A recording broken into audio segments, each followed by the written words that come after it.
a quick rundown. We are just going to, let me just read what it says. The topic is Nigeria Wars at 61, Agent 1999 Constitution, License to Invade, Create Apartheid, and Commit Genocide. So I'll stop it there. So I will let Jean take over. Welcome and good evening to Jean. And yeah, please take over from here. Okay, welcome everyone. We're very excited to have you here today. This is a special broadcast that we're going to have. Last week, we talked a little bit about the numbers, right? We talked a little bit about what's going on in Nigeria and really just a concern that we all have about what's going on there. You know, we spent this month of October, we've been talking about the NINAS message, and NINAS is the Nigeria Indigenous Nationalities Alliance for Self-Determination, which is the New South. Well, that's the alliance of the Middle Belt to the South that has united for freedom. And this is very important for our freedom because it is in unity that we get our freedom. And everyone likes to ask the question, what is NINAS? What is NINAS? Well, NINAS is you and I. It's as simple as that, right? So NINAS, as we try to explain it simply as Modupe knows, we talk about NINAS as the umbrella, right? It's the umbrella, is a self-determination umbrella. It is a self-determination umbrella that has declared the constitutional force majeure, which means it is rejecting that 1999 constitution as the basis for Nigeria and has declared a sovereignty dispute, sovereignty grievance. Self-determination. Okay? So the nations have filed a legal document called the Constitutional Force Majeure. And they have served it to the world for the world to know that this is going on and that they want to exercise their self-determination rights to restore their nations so that they can help protect their people, they can manage their assets, and they can determine, everyone will be free, you know, to exercise their religion. There'll be, you know, there'll be freedom of press, there will, you know, freedom of speech, you know, all those basic things and benefits. Citizens can have benefits because in the current Agent 1999 Constitution, I'm afraid citizens, you don't have benefits. Because even though you have that long list of benefits in Chapter 2, that is negated in Chapter 1, Section 6, subsection 6C, that says that you can't take it to court because the courts are not authorized to hear your suit. So today we're going to be talking about the numbers. Where is the money coming from? Where's the money going? How is that money being divided? And then we'll talk a little bit about the invasion. We're going to have some videos. Modupe is going to show us some videos that kind of shows what's going on, right? You know, there's one that is very telling, the one that Sokapu put out there talking about Ruga and what that means, what that looks like. Okay, so we'll be talking about that, and then we'll talk about a little bit about the genocide. So when we talk about the numbers, we're talking about the apartheid, and you guys will kind of see how that happens. And then we'll talk about the invasion, and we'll just, you know, show you guys some videos so you can understand kind of what's going on. And then we'll talk a little bit about really the genocide, right? We'll talk about what's going on in Nigeria that we know is going on because it's all in the papers. We'll talk about what the international community is saying about it. And then, you know, you guys will be able to make up your own minds. So at this point, again, I'm going to welcome you. This is NINAS, the Nigerian Indigenous Nationalities Alliance for Self-Determination. This movement has been on since 1999. And so I will let AY kick us off with a couple of videos. You know, he'll start out by talking about that 1999 Constitution. Yeah. Who actually made it? And then he'll show us a little bit of what apartheid actually looks like from the eyes of little children. Yes, yes, there is a horrifying video. Okay, thank you very much. Now let's start off. We're gonna go into, I'm gonna share a screen. Sorry, is that okay? Speaker, what's happening to the speaker thing? So 1 minute, please. Spotlight for everyone. Okay, good. Okay, so now good. Now let me bring in the screen. 1 second, so we will share the screen. Okay, not that one, not that, this one, that's it. Okay, So with that said, we are going to go in. So can you all see the screen for starters? Can you all see the screen?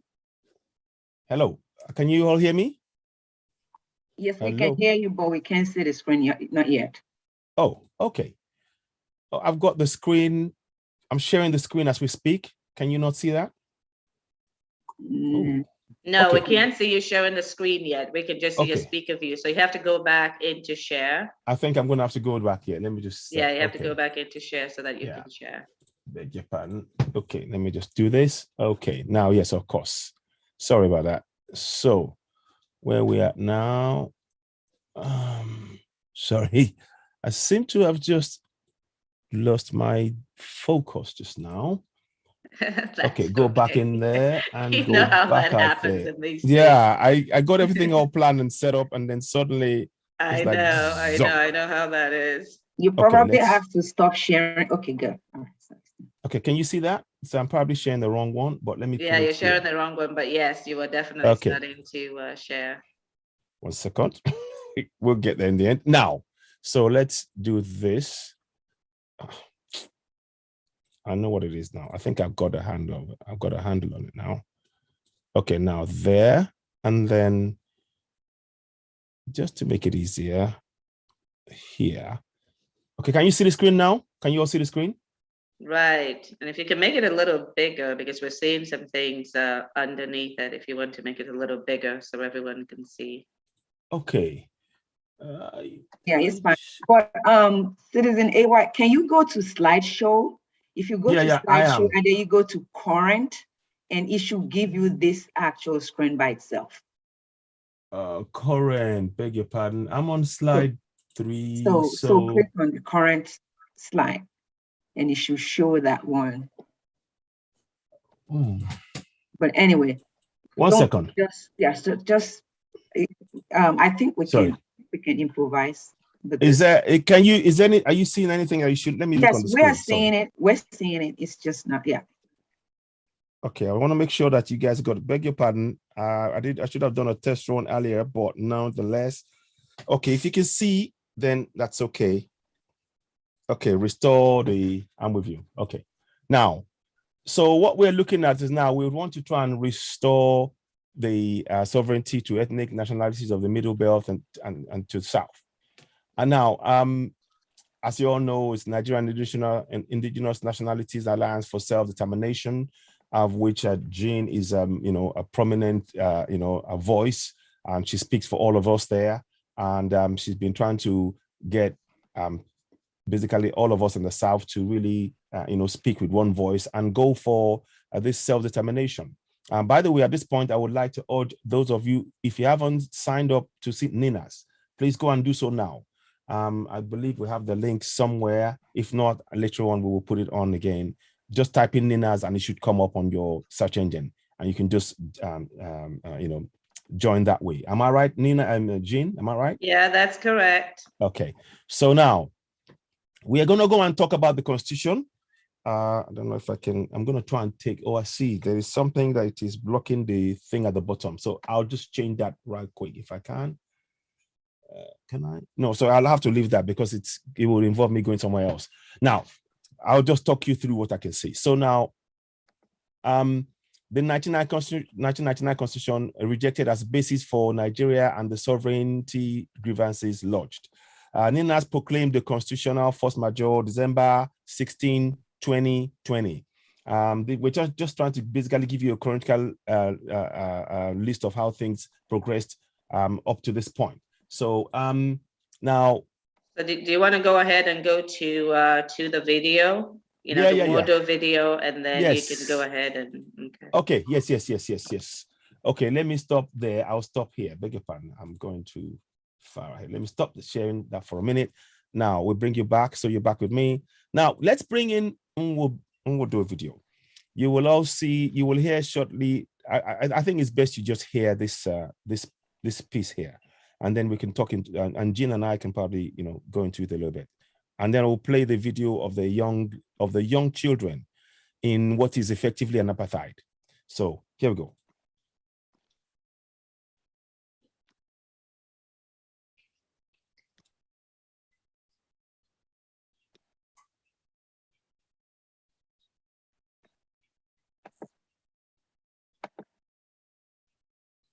You have to go back and share again. Once you stop sharing, then you have to go back and share again.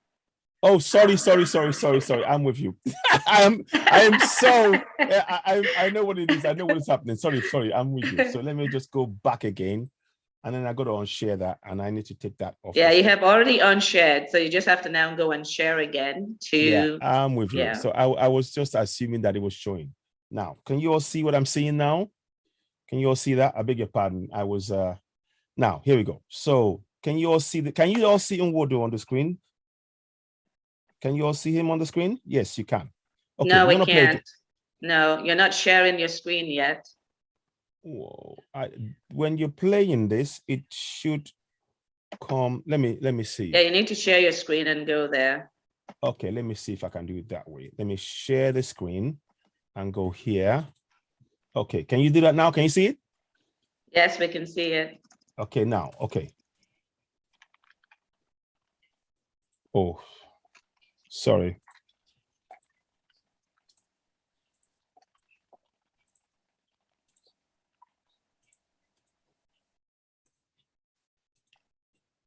There is. You need to unmute your volume.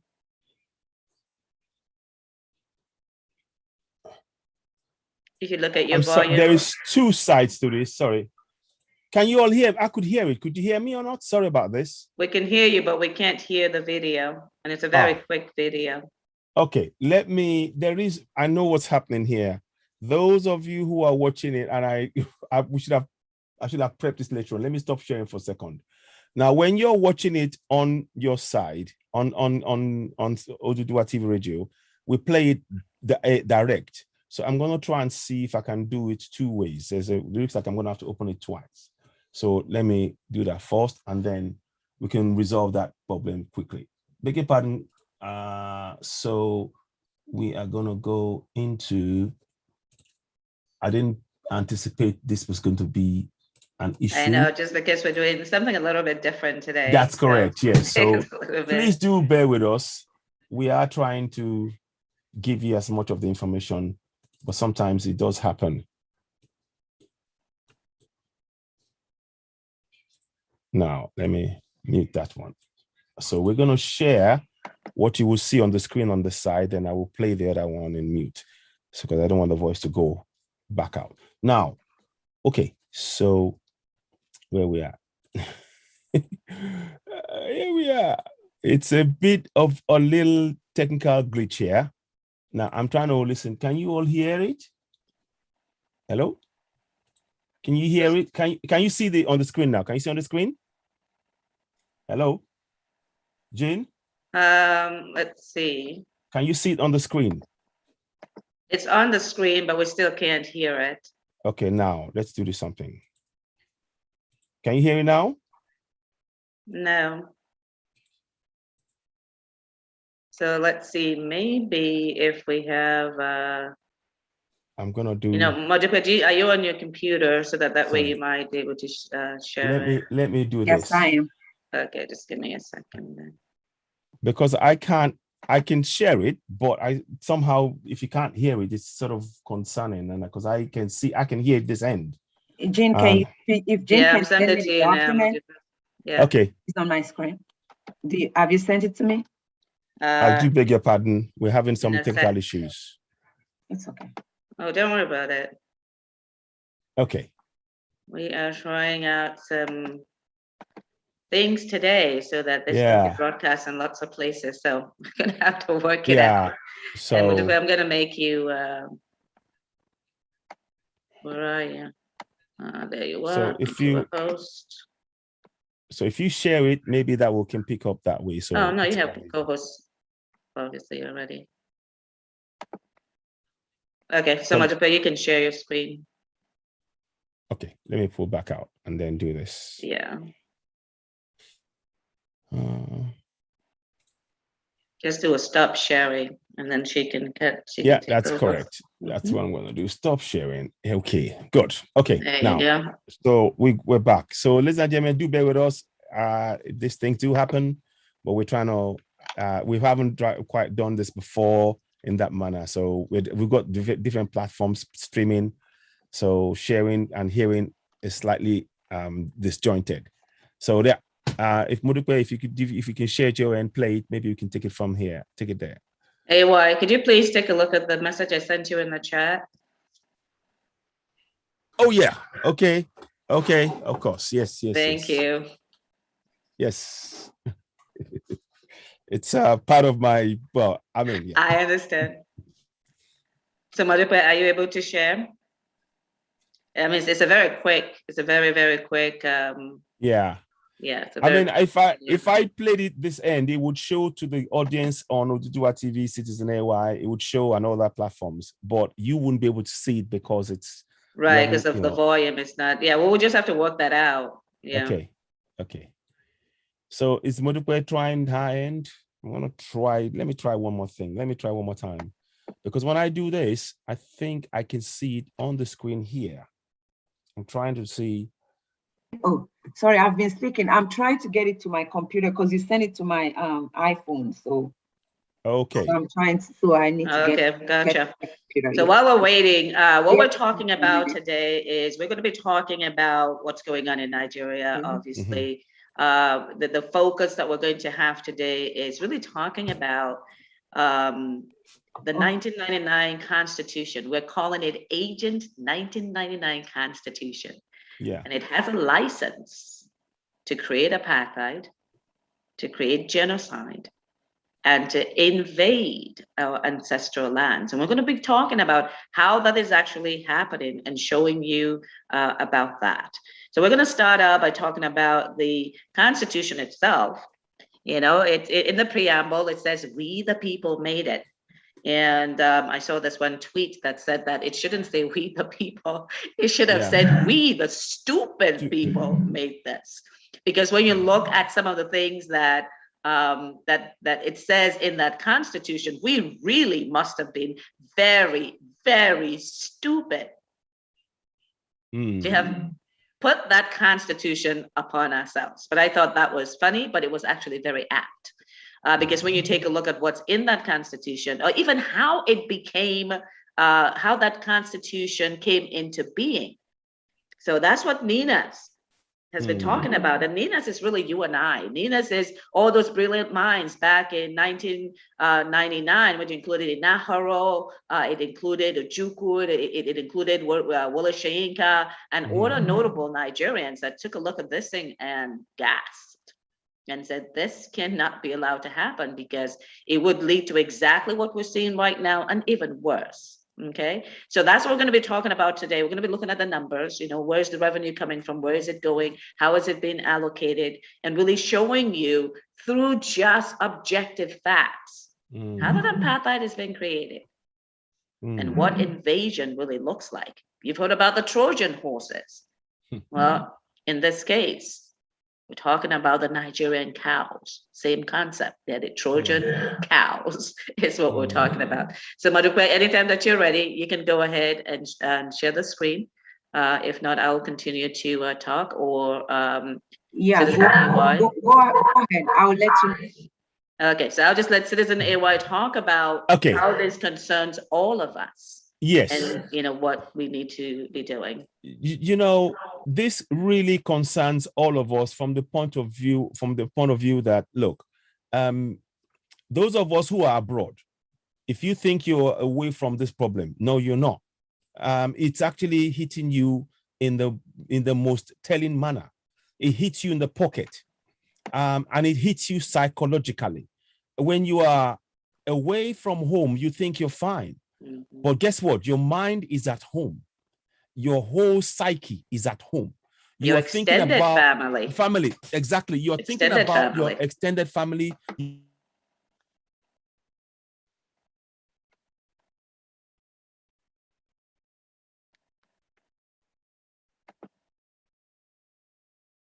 Sorry, you are muted. You need to unmute. You're muted. So yeah. So instead of you going to hospital, instead of you going to paying school fees directly yourself, instead of you getting money to fix your mechanic, instead of you getting your waterworks fixed, when anything goes wrong at home for your family, your extended family, And most of us, we have nothing less than 100 connections each that we know of. And we all know that our connections, our bond with our extended family is strong. What that means is that you will be getting calls from various parts of your extended family to help you. And what they really need is the help that the government of the day, both state, federal, and local, have failed and are failing to provide on a daily basis. So you become the banker, you become the helper, you become the solver, problem solver. You are carrying the problems of 100 people on your shoulders, even though you are away from that problem thousands of miles away. That is if you'd really sit back and look at this, and you know, dispassionately, as a diasporan, you will agree with me that that's exactly what the picture I've just painted now is the reality that we face.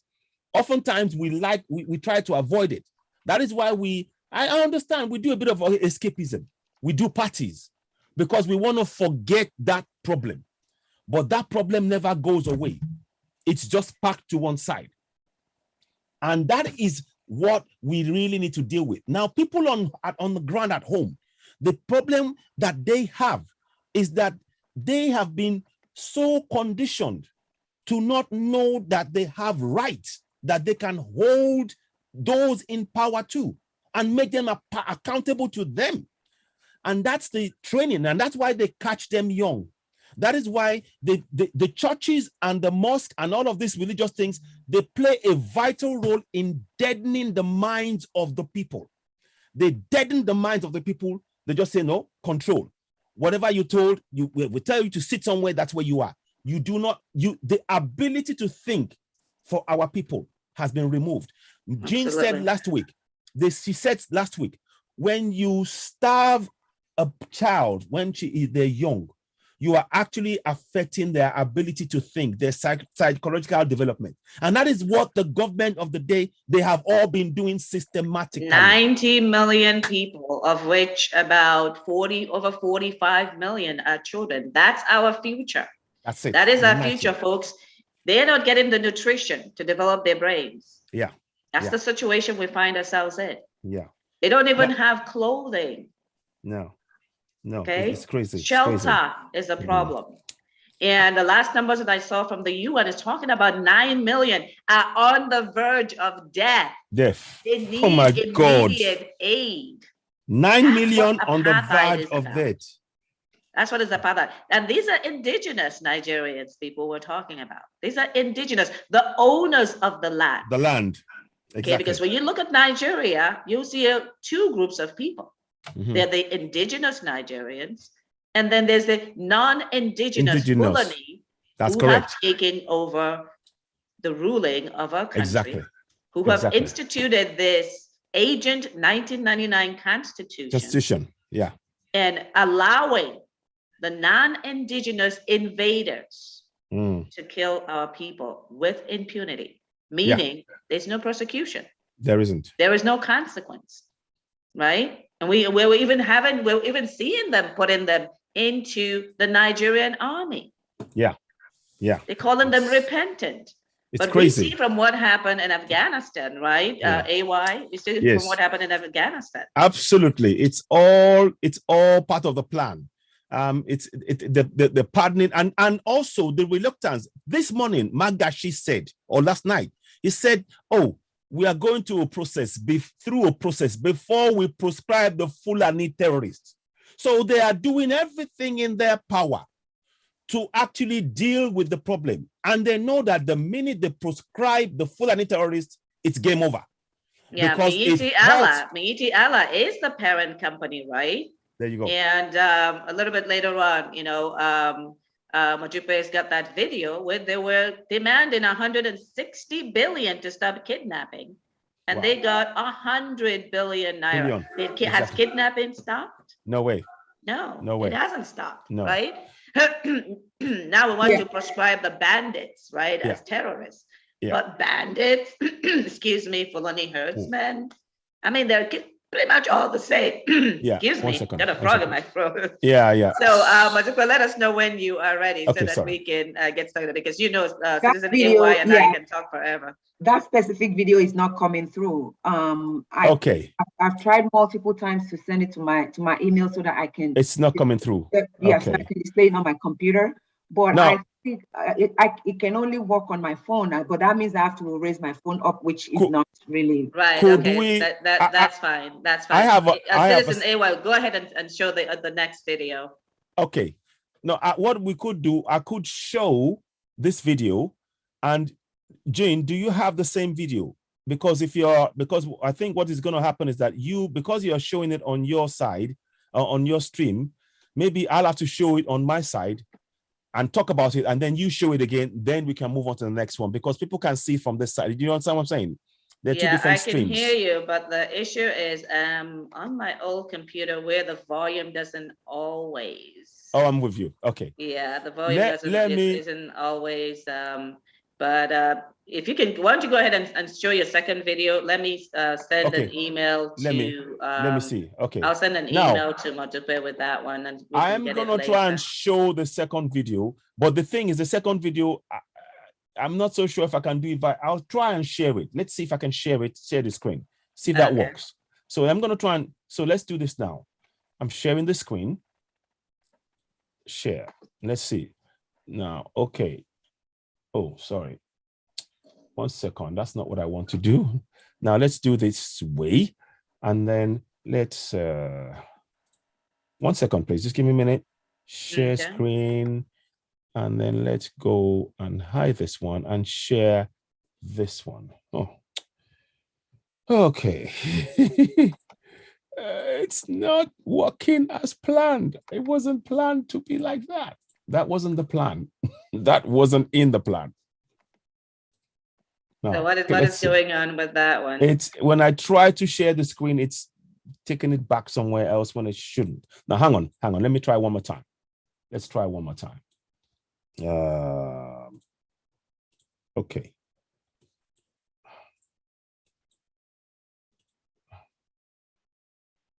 Oh, goodness me. Is it still being shared? Can you see anything on the screen, your end? No, we're not. You're not showing anything yet. Okay. Oh my goodness me, what's going on? Okay, I'm with you. I'm with you now. Okay, we're back. Got it. Now, it's a bit technical sometimes, this thing, and you just have to. Okay, so now I'm gonna play there, and I'll share the screen, and I'll hope that that's what I'll have to just hope that that's what you see. Now let's go into it, share screen, and let's see if you see that.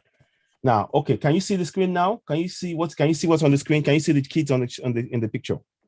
Yes. Hello. Okay, then we'll probably do it that way then. Okay, so let's have a look at what's going to happen. So we're going to play it now. Can you hear it? I hope you can. Oh my goodness. Okay. Okay, I have the other video. Okay. Okay. And then, and I think I have this one. So alrighty, so then we'll use you as our video person then. Yeah, should we do that? So let's okay, we'll do that then. I'll stop sharing. Okay. Okay, you go ahead. So you go ahead. Okay. So let's do that then, because for some reason it's back to front. So I'm not quite able to share it. So beg your pardon, ladies and gentlemen, something has just gone wrong. We're trying to fix it. Can you all see my screen? Yes. Yeah. I mean, selected to write a constitution, wrote a constitution. 40 people in the Supreme Military Council promulgated a constitution for us. Under General Abubakar, government in which I served, I was in executive council. I never saw the draft constitution. And I was Minister of Information. It was my responsibility to publicize it to the country. On the day of swearing in of Obasanjo, we didn't have a copy of the constitution. I didn't know who was printing it. And my ministry was supposed to pay for the printing. And Obasanjo was sworn on a constitution that had not been read by anybody.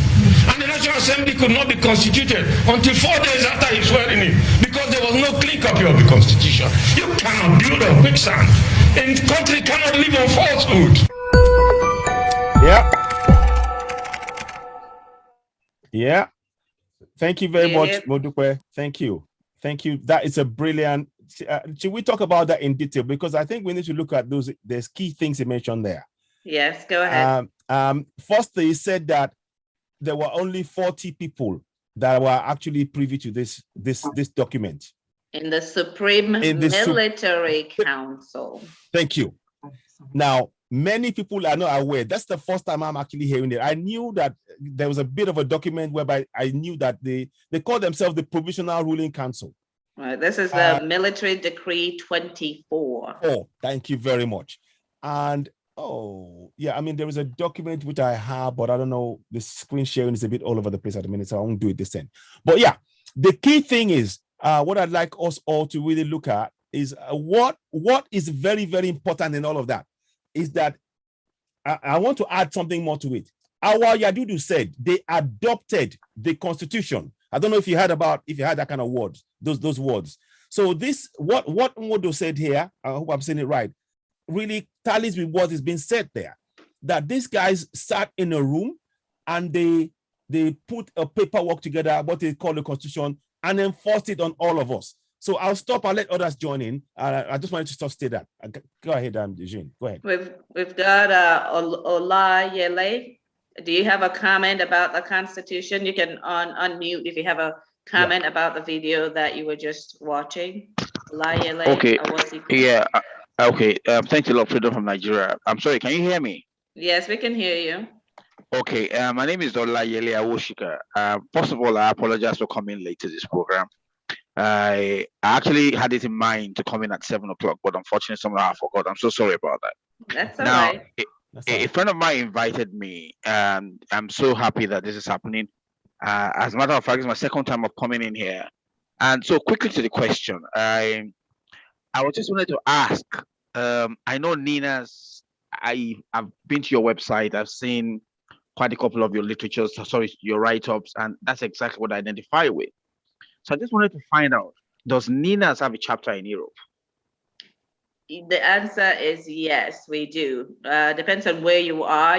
We've got the UK, Germany, and then we're kind of bringing everyone together under one umbrella as well. Okay. So I'm not sure, where are you? I am based in the Republic of Ireland, actually. Okay, awesome. So if you can put your information in the chat, and this is for everyone that is joining us. And if you are watching us on the various channels, just send us your information at freedomfromnigeria@gmail.com, or you can send us your information at info@ninasffn, that's NINASFFN.org. Okay, so you can send it to us as freedomfromnigeria@gmail.com. That's an easy one to remember. Or info@ninasffn.org. And then we will get you connected to the right team. Okay. Okay, thank you so much. Because there are actually two of us who are based in the Republic of Ireland, and that's the other person in Ireland is Dion Ogundikwe, is also on this panel. Awesome. If you can actually provide your information in the chat, okay, we'll you can send it either direct to me or post it to everyone. I will get in touch with you after this meeting, and we can, talk about the other folks who are in Ireland, and we can get you guys off and going with the Irish arm, because Ireland is a country that has always been friendly to freedom, just because of the situation that they've been going in. So you guys have a unique opportunity from where you are to actually make an impact and an inroad into a friendly situation that would help us out a great deal. So you are welcome to the show. You are welcome. And Dion, you're welcome as well. We're very happy to have both of you. So please provide us with your information, and we will get you connected right after this show. Thank you so much. Okay. So Ayo, we're talking about the Agent 1999 Constitution, right? Yes. Agent 1999 Constitution. And the fact that the Minister of Information, who was supposed to actually get this thing out and going, didn't even know where it was. Was there something else that he said about Obasanjo being sworn in? What was he sworn in on? Exactly. This is the question. There was because he had to be sworn in by the 29th of May, if I recall. Right. And there wasn't a constitution, right? No, it was a hush-hush job. you know, they wrote this thing on the 5th of May. Abdul Salam signed it, and there are so many questions about this. Absolutely.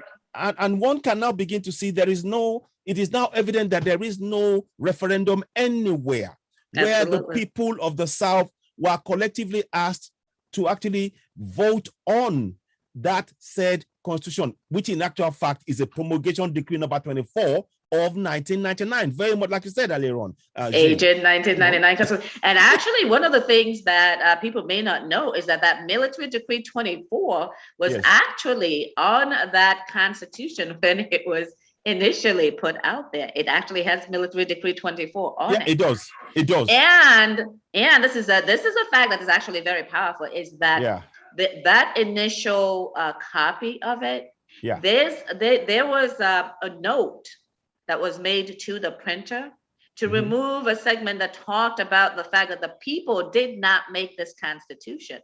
But in that initial release of the constitution, that note was in that constitution. It was in that first printing. It was. Right? It clearly said this is not made by the people. But again, like I said previously, you know, if this is made by the people, the preamble should not be "we the people." It should be "we the stupid people." It did. It should. This definitely is not friendly to the indigenous people of Nigeria in any way, shape, or form. And very much favors the non-indigenous folks who have come to live amongst us and are now trying to take over our land, religion, and everything, you know, our ancestry, etc. Right? I agree totally. The thing that really scares there's a document that I have. It says in the document that they should treat the constitution and the decree as a constitution, but they were not going to mention that it's decree number 24 of 1999, and it will have the same force of law as though it had decree number 24 of 1999 within that documentation. I mean, this is breathtaking. This is breathtaking. I will see if I can actually show that as a shared document. Okay, go ahead, Modupe. You might want to unmute and join us in the conversation. This is an informal conversation that we're having. And I see that Eugene has joined us as well. Eugene, I'm going to make you a co-host. I see Stephen, so you guys will be able to chime in and chat.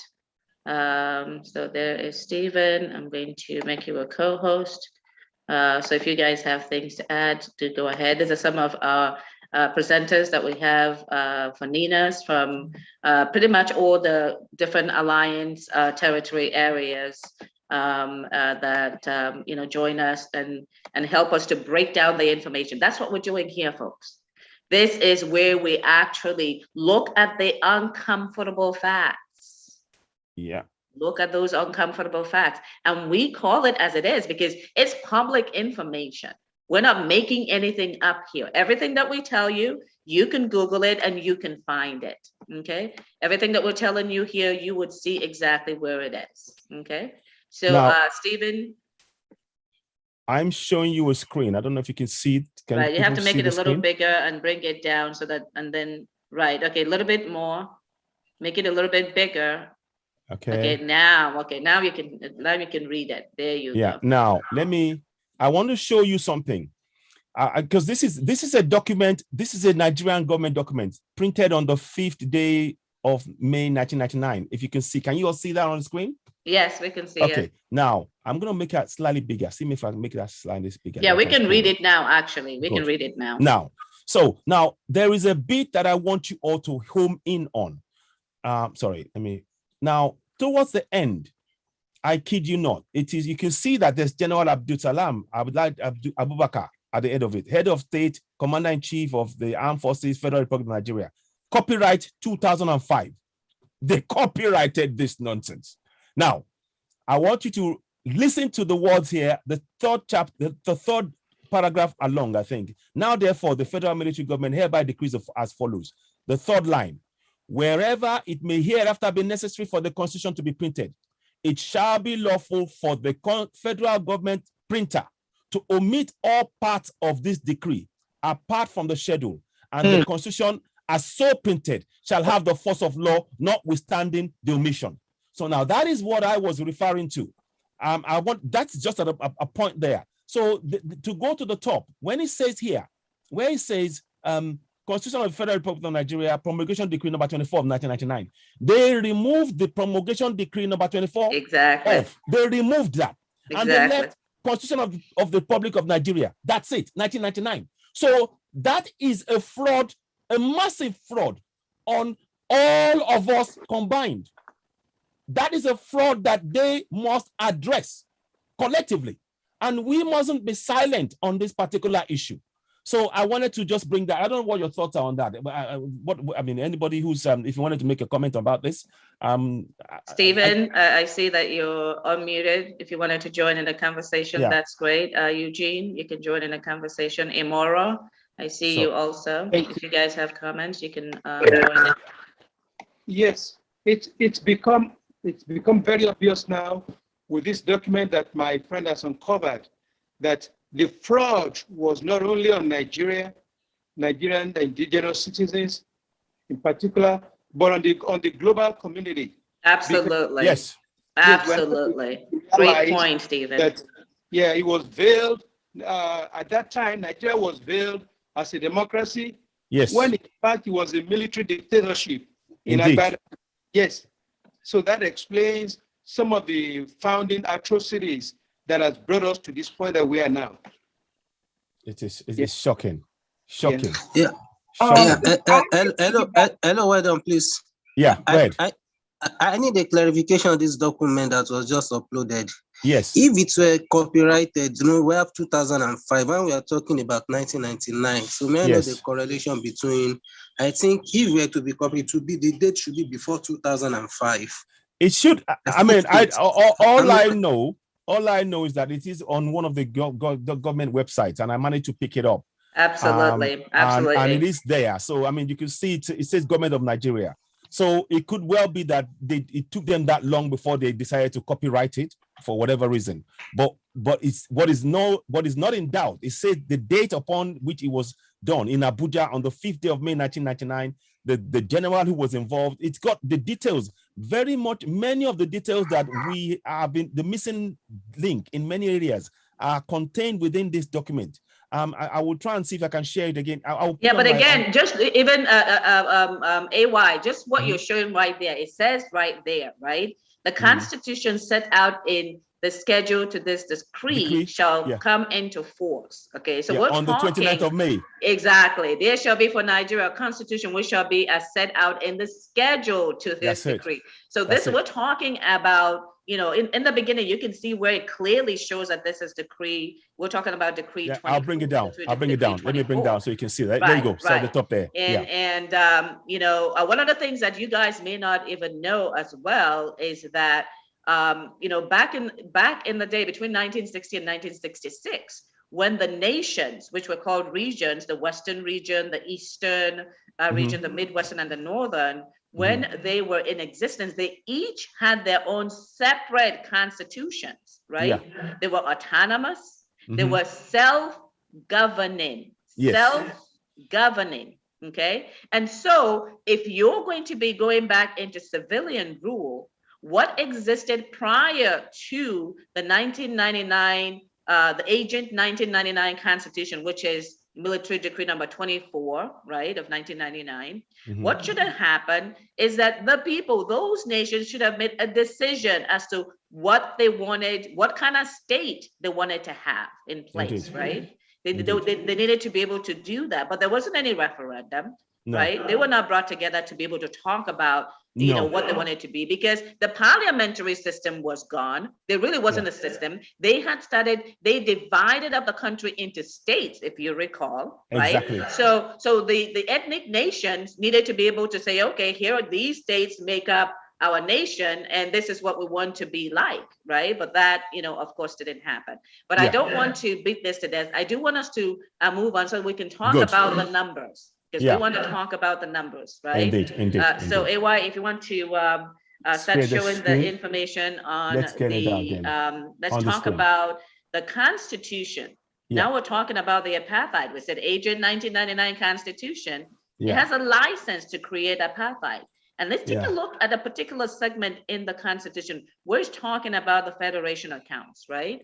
And we're going to talk about how the factors that they're using to be able to distribute the revenue in Nigeria. We'll talk about that real quick. And then we'll take a look at a presentation that Dako Samwo had put together, and we'll look at some specific elements of it that point out clearly to us from what's going on in the Constitution to what the actual numbers are looking like is what you're going to see. Because it is important for all of us to see that. If you want to go up to slide number 4, I think. If you want to go to slide number 4. 1 second, I'm trying to get in there. So slide number 4. Can you all see it now? Can you all see it? Right. Yeah. Keep going back so you can get to. So yeah, 4. Right. Yeah, here we go. 4. Yeah, okay. Is that it? Right, okay. Exactly. So there's a segment in the 1999 Constitution that talks about, federation accounts. And federation accounts is how you actually divide up the revenue in the country. And they have selected 3 criteria. Okay, I say they because obviously it wasn't us. One is local government area. Okay, local government area.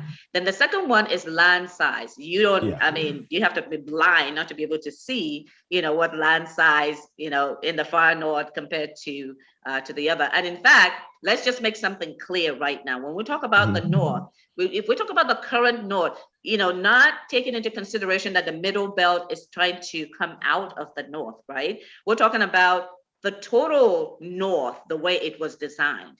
You're going to see clearly what we're talking about, right? So, and then population, that's going to be in the presentation that when we're talking about the numbers.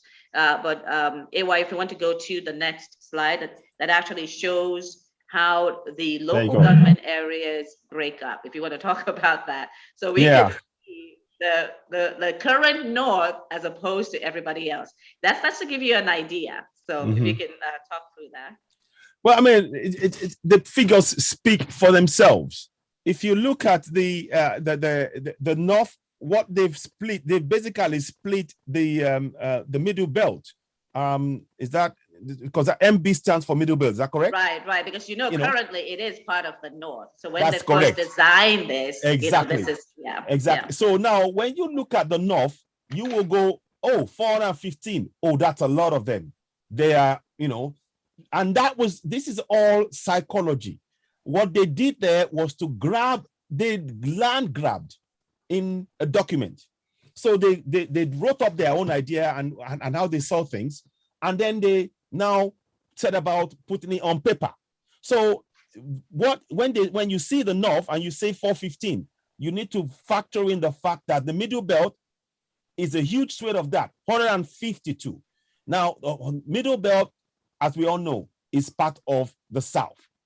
And that is that's kind of what we are, that's what we are trying to do, right? But when they first designed this, the North is the middle belt and the North. And so they have like 415 local government areas, right? Exactly. But again, if you just even look at the North by itself, it's 263.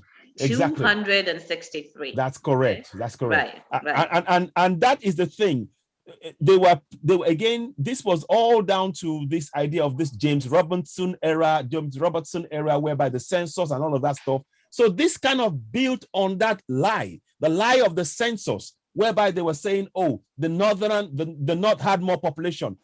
Just have to think about it. The North is it's a desert area. We are in the forest area. So by design alone, the population will favor the tropical areas. So again, what they were then doing is to now try and reflect that lie by land grab. They were land grabbing. They have been land grabbing for a long time.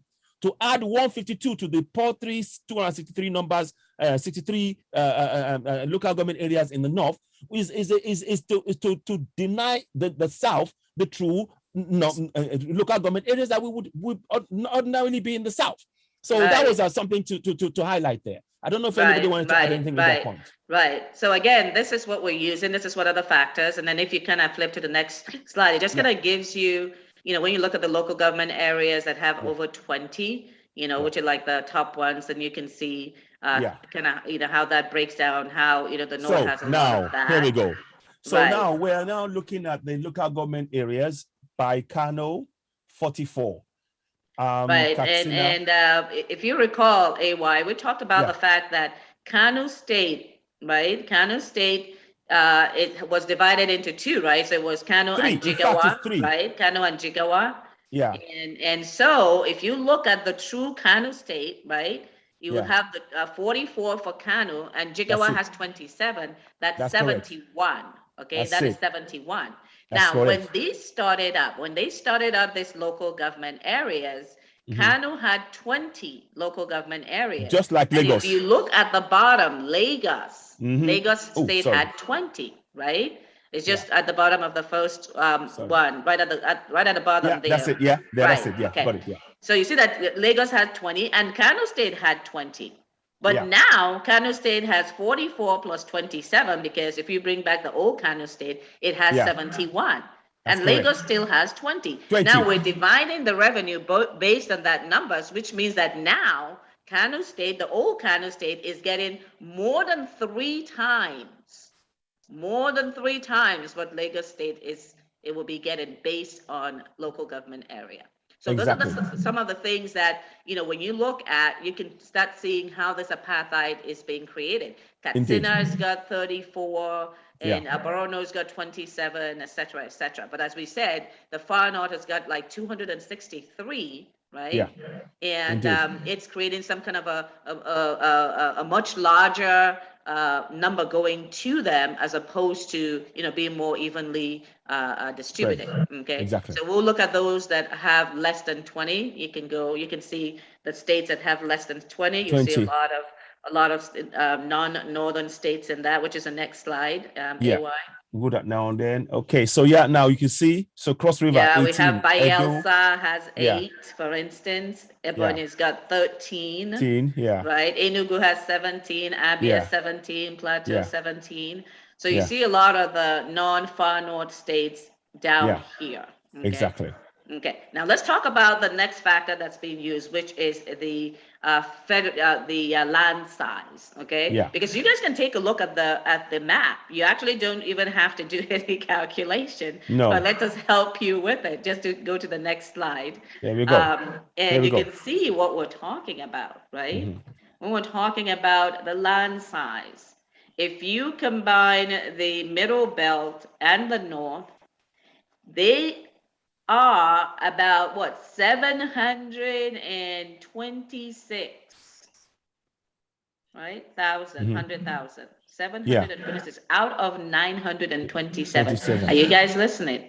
This is crazy. Land size being used. Yes. Land size. Okay. If you're going to use land size, you know that in the north there's a lot of desert, right? Yes. So then we're giving the desert we're giving the desert the money, right? Is kind of pretty much what we're doing. Yeah. And the the rainforest area that's actually producing, the revenue is not getting, as much, right? No. So we're talking about land size is giving them 78% of the revenue is going to go to them based on land size, right? Yeah. And we saw, like when we're talking about the local government areas, we saw what that looked like as well. Exactly. So this is when we talk about apartheid being created, this is how it happens, right? Exactly. And then when we look at the numbers, you actually start seeing it in the numbers there, right? So let's look at like other factors that we have, for apartheid. Or, AY, want to talk a little bit more about the land size? Yeah, I just want to just pull up the map, right? Yeah, exactly. I want to just show you something. You see, when they say, look at the size of middle belt, it is 326,500. Now they've put that as the north. That is significant. Yeah. That is very significant, because they use that. Once they pull it in as the north, then we really know that the middle belt people will suffer. They are just going to take those funds and it will be hoovered up. Absolutely. And that is something that many of us have not homed in on. The real landmass of the north is 400 400,000, whatever it says there. Yeah, kilometers. Yeah, 400 kilometers. But they've hoovered up 326,000 kilometers. Out of nothing. 78%, over 78%. So that, look, each and every Southerner watching this, every time you're hearing what we're saying, it is confirming to you that we are under an apartheid that we have not even been aware of. Yeah. I want you to think about that. So can I just interject real quick? Yes, sure. Yes, please. And Jean. Yes, please. So, I mean, if they have all this land mass, 700, 1,000 square kilometers. Square kilometers, no, yeah. It's actually, let's correct it, 400. So why are they asking the South to give them land for open grazing? Thank you very much, my dear. Thank you very much, my dear. I just think, it defies common sense. And Ruga, right? Ruga. And we'll be looking at that video. Madupa will be showing us that video of what Ruga actually is.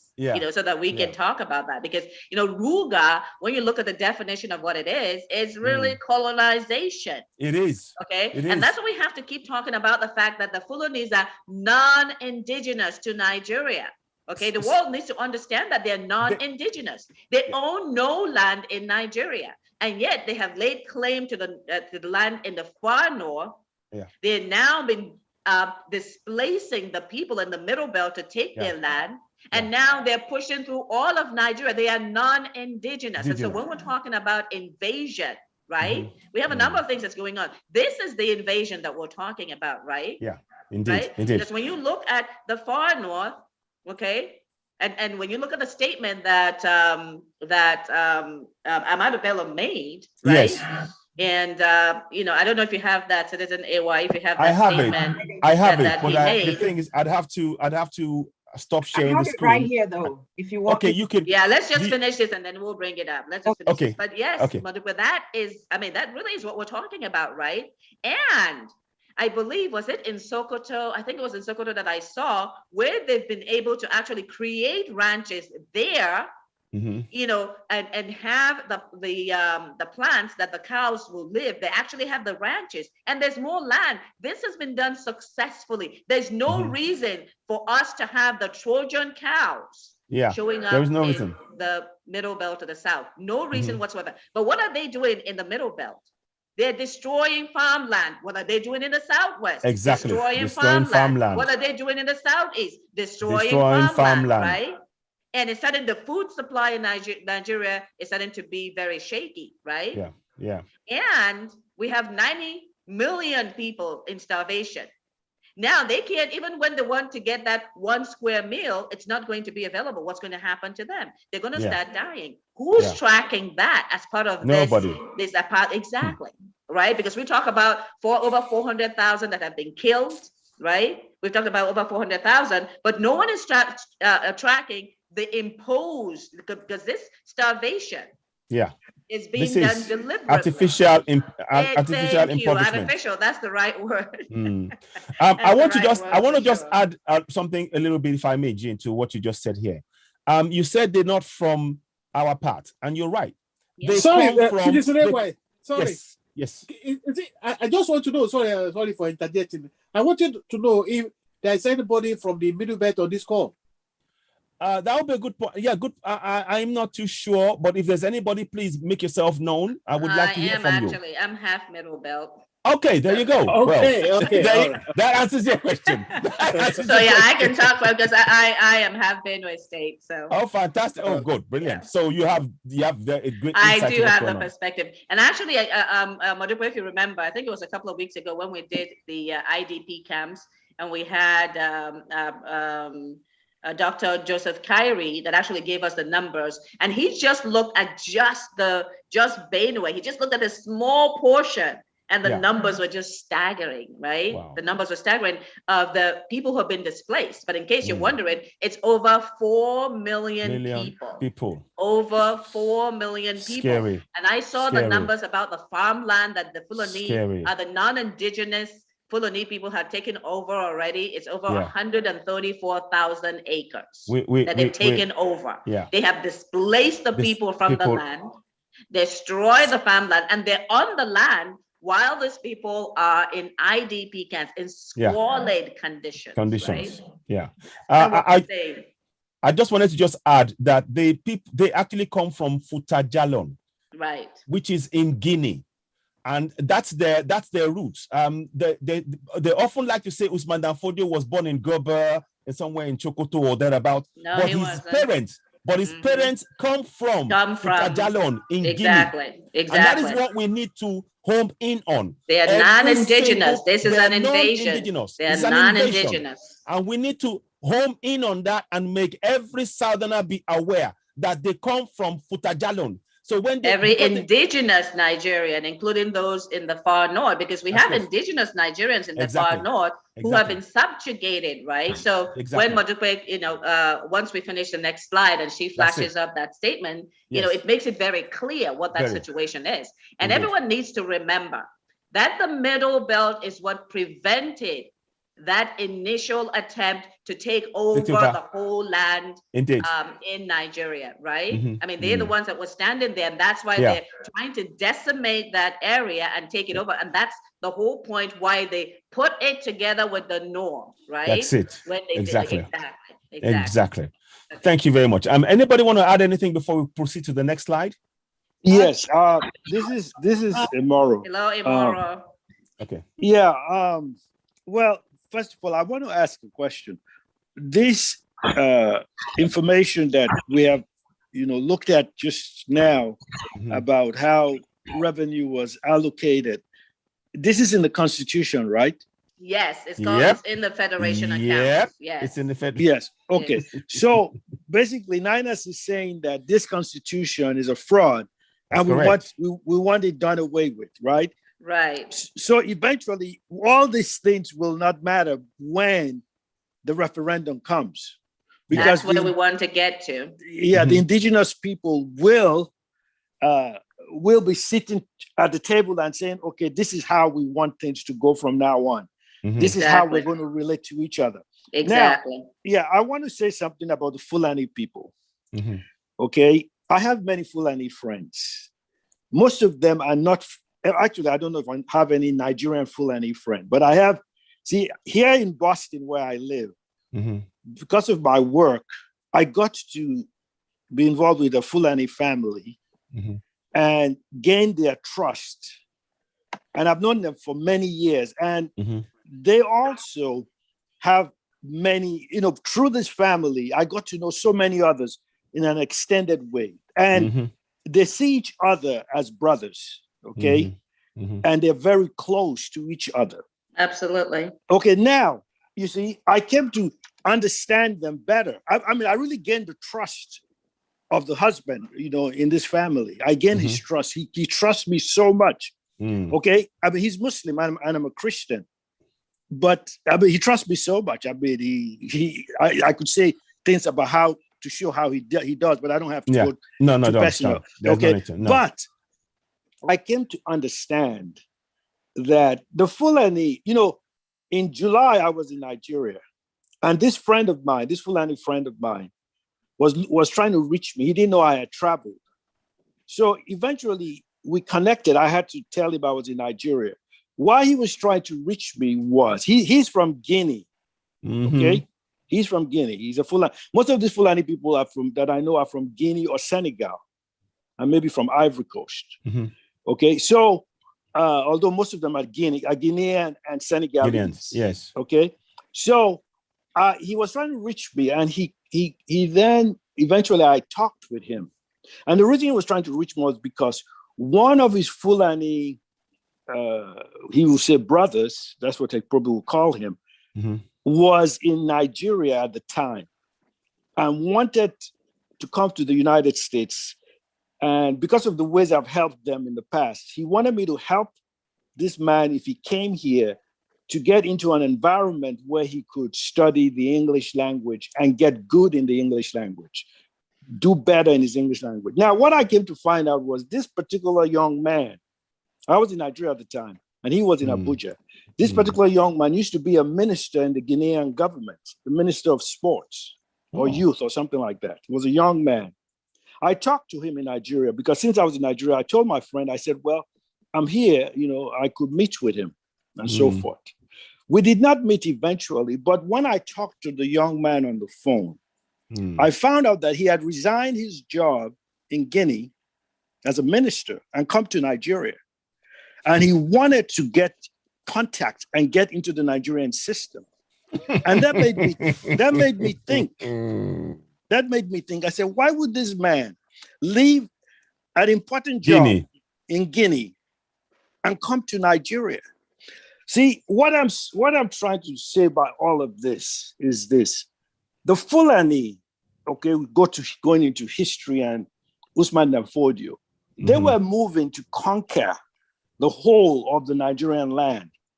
Yeah. Now, one of my friends here in Boston is from Benue State, and he told me, he's a TV person.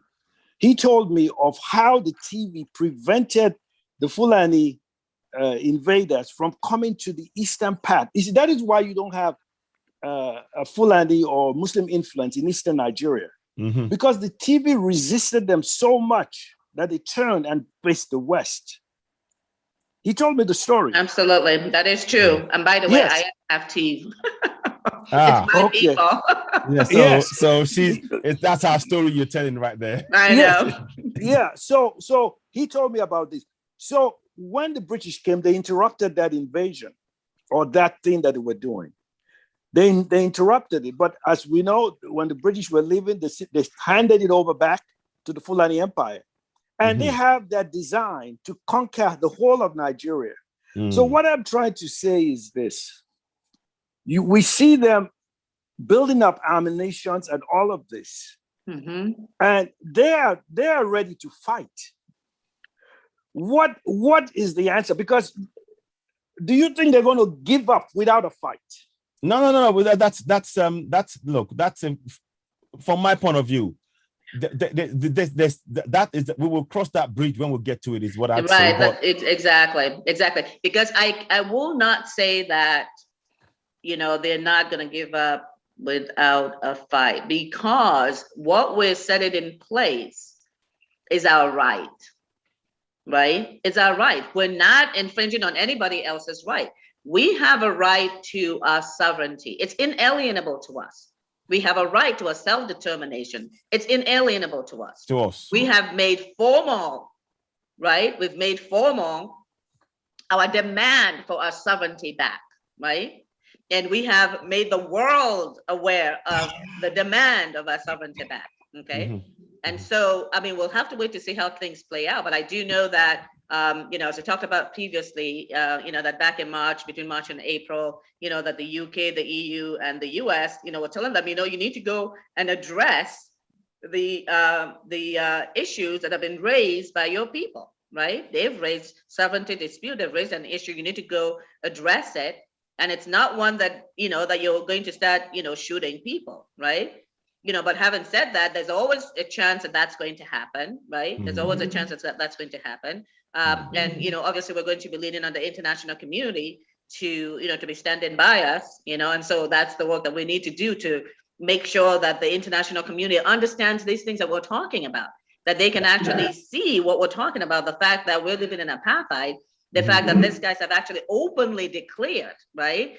Because I'm sure you guys have seen the video where Prof. Akintoye is reading the letter. There's the information that they say that they're going to, that they've gotten all this money and et cetera, et cetera. We've seen the news that Turkey is back in Boko Haram. We saw the news out of the United Arab Emirates, right? Where the Nigerians that they were prosecuting for supporting terrorism in Nigeria. So we've got all of that stuff going on, around us, and just recently we saw the arms deal agreement with Egypt and with Turkey, right? And Russia seems to be coming into the fray as well. you know. And in addition to that, the other thing that bears note is that if you look at the multi-regional joint, the multi-regional joint effort that's supposed to be fighting terrorism, there isn't one single mainly Christian state. It's all Muslim dominant states that are there, right? Yeah. So how can you expect that discipline to fight those who are coming with both religion and invasion against the owners of the land, right? So, I mean, we just have to look at the facts. Again, what we're talking about are the facts. We're just bringing the facts together so that every objective person, right, can make a decision for themselves as to what they think is going on, right? Because these are just the facts. Those are just the mere facts. Let me add something. Emoro, if I may add something. I don't necessarily, I would always give us we need to look at the Czechoslovakia equation as well. Before we talk about the issue of, you know, maybe having to resort to, you know, them coming to option of, you know, trying to do it by force. One of the lawyers for Nnamdi Kanu recently said, there is nothing wrong with us having a different kind of governance than what we currently have. And there's precedents for this, because in Czechoslovakia, when they were going to break up, you know, they did it. It was all agreed. They couldn't work together, so they created new states. So that is something that the international body organizations are looking at. The UN, USSR. Okay, and USSR as well. Thank you. There you go. That's it. Good. Doesn't exist today. Exactly. USSR. Indeed. Referendum in all those countries were created. What we're asking for, and actually, let's talk about this. You know, I know we're going away from what we're talking about, but this is a good place to talk about this as to who we were. We said this before. One Nigeria was not unitary Nigeria. One Nigeria was, at that time, 4 regions. Remember? They were self-governing. So what we're talking about is not even like something new. We're talking about a restoration of the agreement that was made in 1960, right? Because this is the way that we agreed that we were going to live. And in fact, I mean, like, we have the video, you know, with Amado Bello, where he was talking about the fact that this is great. We're autonomous. We are self-governing, and we can do things for our people.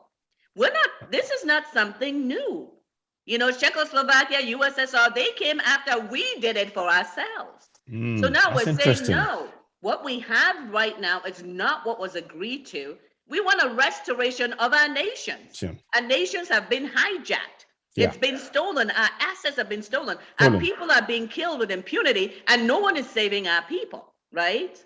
That's what we're talking about. And it's being used by Agent 1999 Constitution, which is fraudulent and not made by us. We did not make it, right? Exactly. Although it was very emphatic about the fact that we did not make it. And looking in the Constitution with all the provisions in there, some of which we've talked about, these federation accounts, you know, the benefits, the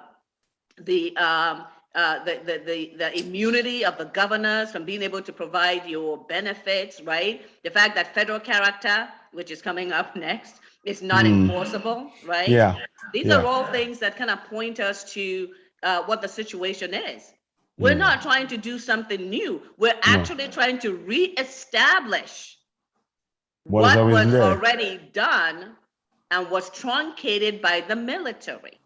Okay, so everyone needs to remember that we were already separated into regions that had their own rulers. They had their own separate constitutions. They were autonomous. They were self-governing. They had control of their assets. We already had that between 1960 and 1966 until the military came in. So let's just make sure that all of us know that, because it has been erased from our history, so that our people, especially the young people, don't know that. They think, you know, one Nigeria is unitary Nigeria. No. Because we had 4 regions, and there were a couple more that were supposed to be created, I believe, at the time, right? And we were already separated into we were already an EU before EU was created, right? Okay. I'm just saying. Thank you. Thank you so much. Anybody want to add a few more things to what's been said there? Yeah, actually, I want to add a few, one thing. Can you hear me? Yeah, okay. Yes, Eugene, go ahead. Okay, because someone asked before that the North had all that land mass. Why are they asking the Southerners to give them land? And here is the reason why. Based on what I heard from a friend from Liberia and Senegal, where they call them Fola. They say that once they come into your house, you are the landlord. That you give them a room to live, soon enough, they find a way to displace you. So they're asking us land softly, so that when they give them land in the South, just like these people who have known them for years are saying, they will find a way to do the occupation that they are wanting to occupy and take over the whole Nigeria. So that's part of their subtle way of saying, give us land, we only want to rear our cows, but that's not exactly what they're looking for. They're looking to come in and then softly push out people, the indigenous from those places. That's just one of the explanations. Absolutely, which is what Mojipe was actually highlighting. Yeah, that there's no reason for them to be in the South. No reason whatsoever. None. And why are they destroying the farmland? There's lots of land, even lots of land in the South. Why are they not buying it like anybody else? Why is the government paying for Ruga? Yeah. Have the government paid any of you for your farm so that you can start a farm? No. No way. But if you recall, the Bauchi governor said that, all Fulani, our brothers. So they're bringing in what? Tens of millions of them. Yeah. Into Nigeria, giving them an NIN number, giving them Nigeria identity, and they're not Nigerians. Those people in the forest, right? Remember when the lawmaker was saying they're not Nigerians. The people we're talking about of ejecting from the forest, remember when the Southwest governors were talking about getting rid of them, right? They said they're not Nigerians. But they're being protected because they're Fulani bandits, they're Fulani killers, they're Fulani who are here to invade the land. Okay, so we've seen all of this kind of playing out, and then if we look at the example of Lebanon, Lebanon used to be a Christian country, and then they were kind, letting in these Muslims, and I'm not talking about moderate Muslims. Let's get it clear, right? Because we've got Muslims who are indigenous to Nigeria. We never had any issues. No. We've got Muslims who are, in the Yoruba space, in the Igbo space. We're talking about extremists who are hell-bent on killing the moderate Muslim, because that's what they started doing in the North. It's killing the moderate Muslims. And if you look at the blacklisting, you will see they're killing moderate Muslims, okay?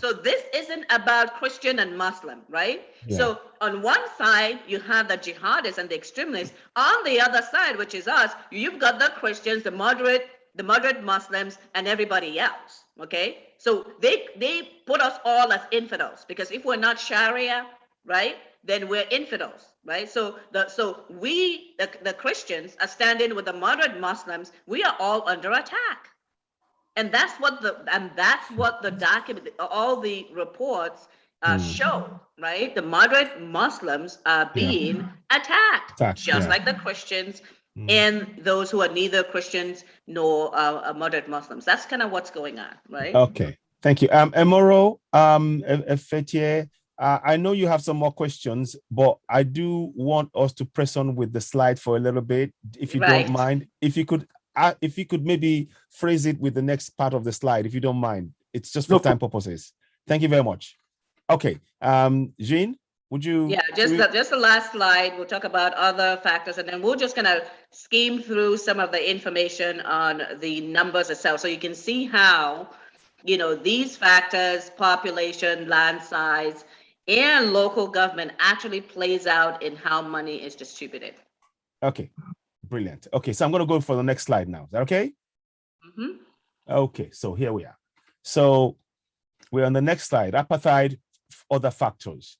Okay, you want to? Yeah, you go ahead. The lack of federal character. Okay, you see that most revenue-generating positions, high-level positions, are held by non-indigenous minority Fulani or extremist Muslims, right? That's apartheid. Yeah. And what's worse, you can't enforce federal character. Yeah. Did you know that? The Constitution says you cannot go to court and enforce federal character. That's why you haven't seen any lawsuits to enforce federal character. So again, what the Agent 1999 Constitution is telling the world, that all the citizens in Nigeria, the indigenous Nigerians, we the stupid people. Because we put in things that should help us, and then we turn around and say that it's unenforceable. Yeah. And we know that's not the case, right? What about allocations of all those loans and aid that comes to Nigeria, right? We have seen where that's going to, right? Right? Someone was talking to me about the roads in the South just yesterday. The fact that, APC said that they've allocated all this money 4 years ago and that everything was going to be, so much better. And now to go from Uyo to Calabar, the roads are so bad. Yeah. And yet money was allocated. They were talking about 4 years ago. Nothing's been done. Where is the money going? Right? Wow. Where is the money going? But we already know about those allocation of the loans. Remember the loans that were taken, that was going to be taken from China, and there was a lawsuit filed to block that, right? Yes. Because most of the money was going where? To the far north. And the Southeast wasn't even getting a dime, not even a penny, not even a red cent. They were not getting 1 penny, right, of that money. So these are the things that we're talking about that we have to bring together so people understand when we're talking, when Ninas is talking about apartheid, we've got all this data to support it, right? What about the cost of governance? Over 80%. Crazy. Over 80%. And we wonder, since, Buhari has come into power, 2018, Nigeria became the poverty capital of the world. Yeah. And it's escalating every year. Getting worse. Yeah, because when you have, senators getting over $600,000 a year minimum. It's crazy. And the minimum wage is at even at 30,000 naira. 30,000 naira is what, $58 a year? Yeah, it's guys. This is what we're talking about. Right? This is what we're talking about. So let's just go to the next slide so we can see kind of what the effect of that, right? Okay. So we have over 8 million people in need of aid, and this is from a few months ago. So that number is much higher. They're in need of immediate aid. Okay, and this is from the UN, UNICEF, etc. Right? Wow. They're in need of immediate aid. And then let's talk about the next slide. It talked about, the youth, what's going on with the youth. Okay. My they're goodness, unemployed. Me. And this is August of 2020. And you know what it is today. Guys, this is what we're talking about. And the last slide is kind of what we kind of talked about it out of turn. But there's this article. Nigerian lawmakers are eating the country's wealth with insane allowances. Oh, sorry. What happened there? That's the end. You can just go to the previous. Yeah, they're eating the wealth of the country. The country is going into abject poverty. Yeah. Why haven't they slashed their salaries in half and the allowances? Why are they still getting their current money as senator and their prior money as governor or vice versa, right? Yeah. In pensions. Yeah. Have you seen the size of those pensions? It's huge. The number of cars that need to be given to them every year or every 5 years or every 2 years. Have you seen that? Yes. And we've got children. 46 million. Come on. I mean, this is insane. It is insane, right? So that's what's going on in the country, and these are the things that we're talking about. And I know that we're going way over in having the discussion, but I think it's important for us to have, a casual discussion to bring up, and just kind of follow the trend where it goes, right, AY? Yes, absolutely. I think the theme in all of this is for us to ensure that our people begin to get into our mindset that we are under an apartheid regime. And until we all take that on board, personally, and make sure that our family understand that the Fulani non-indigenous people who are oppressing us, they are operating an apartheid regime, such like we will, when we talk about South Africa, in South Africa, that's the same thing that we are under. And we have been under that for the last 60 years. Yes, 61 and that now. is the reality, 61 now. And that's the reality and the narrative that those of us who are watching this, you need to make sure that the people understand that the only option we have is to go for self-determination. Absolutely. And via referendum, supporting the action of Ninas. All of us in the South, we haven't got time for division. We really haven't. That clock is ticking. That time is running down. Sometimes in the middle of the night, I am looking and I'm thinking to myself, people in the South, we are one of the wealthiest people on planet Earth with the amount of resources that we have. But because of this 68 exclusive items within that federal constitution, we don't have access to our resources. Our generations to come. There's a video that I played earlier on. Maybe Modupe, if you can play that video of the kids standing in water singing the national anthem. Please, I'd like you to play that at this point. Yeah. So that let's play that to people to understand just exactly what this means. Let me I'll stop sharing now so you can do that. There you go. Okay. So she's gonna play that for us. It's really important we understand that we are under an apartheid regime. So, Modupe, when you're ready, and please, if you do have comments and things as we're going along, do leave them on the broadcast. Thank you very much. Okay, I'm ready. Okay, good. Go ahead. So, play it. You can run it. I've come off the screen now, I think. So, sorry. Let me just cut myself out of there. No, sorry, you're okay. You're okay. She's on. Okay, good. Okay.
Thank you.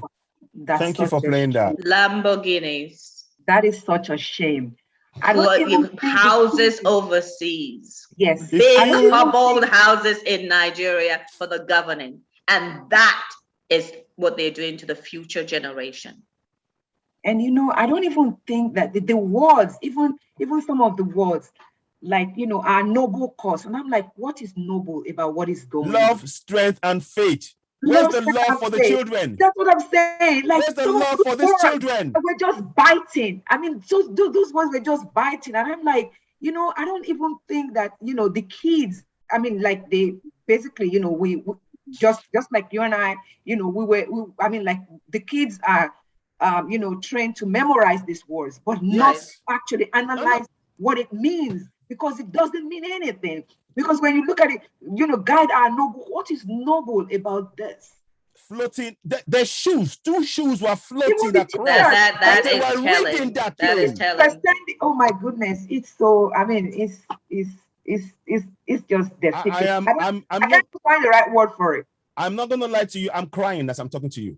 Yeah, we can say it is heartbreaking. It is heartbreaking. That is the future of the South, the future for the Southern children of the coming. But AY, these are the lucky children, AY. Well, these are not the children in that 90 million living in abject poverty. Or in the IDP camps. These are the lucky children. Well, if we can call this luck. Let's really talk about that. These are the lucky children.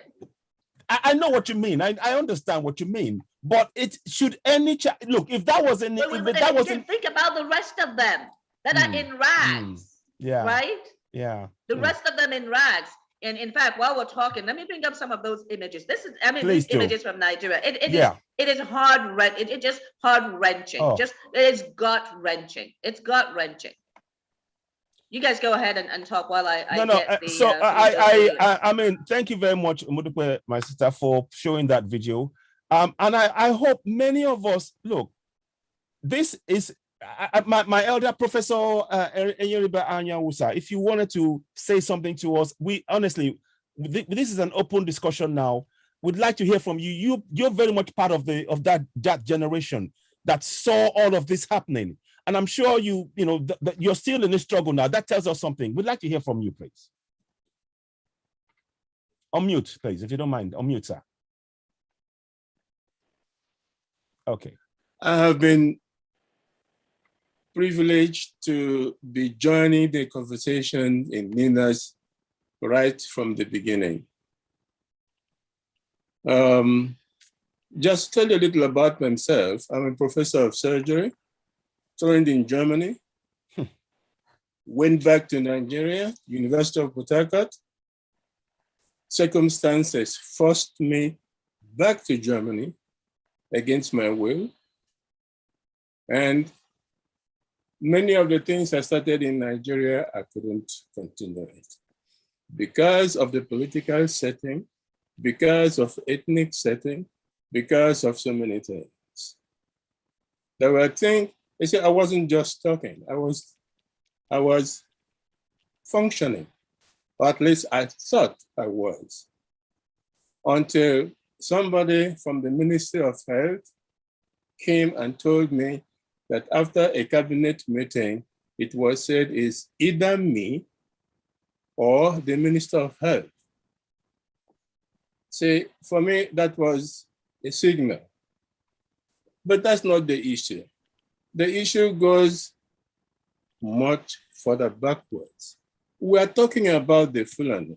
You've mentioned a few points that while you were discussing them, they weren't extremely coherent so that the people will understand what was going on. At the end of the 1800s, when the Fulanis were battling, there was no Nigeria at that time.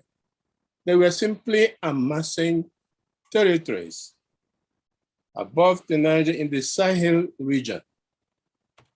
Their partner at that time was a man called Mr. Ruga.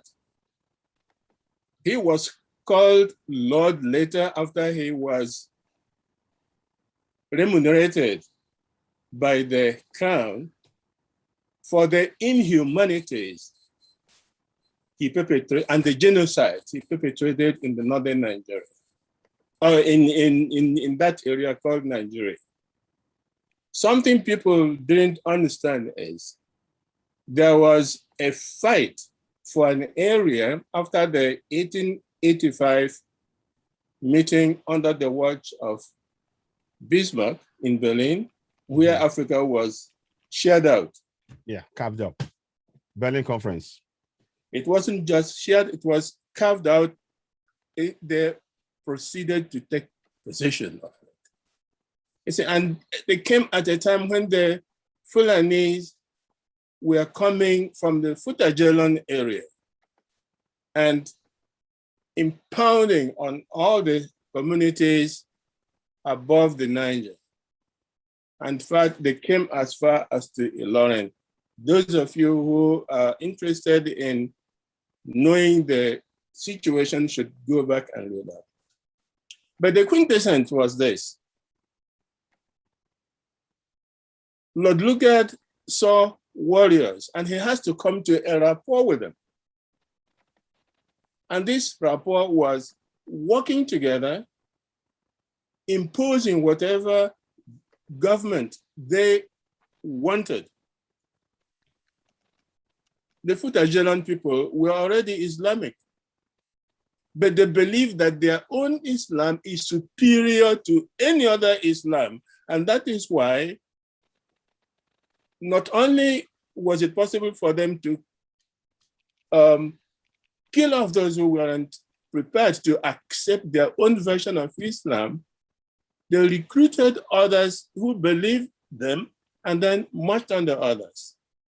So we have a situation where the interest of the crown and collided with the interest of the grandchildren of Danfodia. They had to come to an agreement to share their booty. And their booty was every other thing that wasn't in their area. And that was, I'm sorry. That's fine, no problem.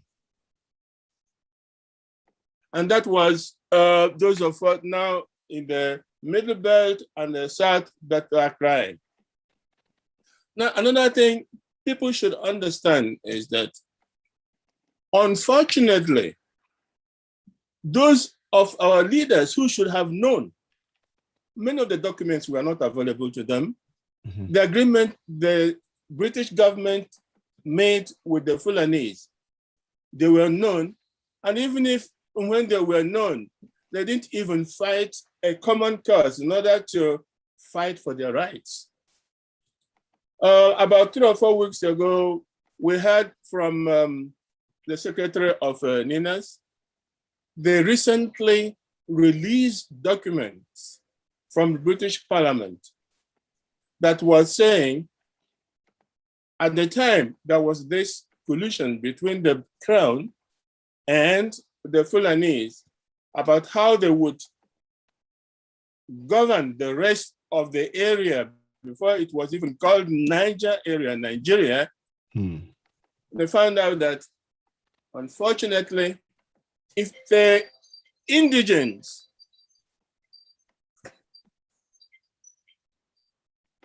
sorry, I have to switch off this. Okay, that's okay. That's fine. Jean, how are you doing in terms of the pictures? Okay, carry on, sir. Go ahead. We've got a few more minutes. Okay. Go ahead, sir. Should I start? Sir. Yeah, no, go ahead. Go ahead. If the indigents knew what type of agreement the Crown did made with the Fulanese, they would revolt against it someday. And that is what we are doing now. The 1912 document. Yeah, I don't have that yet, but it's a 1912 document. Yes. And we are even late at it. Yes. What many people didn't know is the whole system, and we're talking about what our forefathers, what our founding fathers laid down. In fact, we don't have founding fathers as such. They had to take the crumbles that fell over the Fulani and British arrangement. That was what was left over. And that is how you can have your philosophy about the Eastern region, Northern region, Southern region. It all boiled down the same thing. It was an administrative division of the Niger area to make it possible for the British government to continue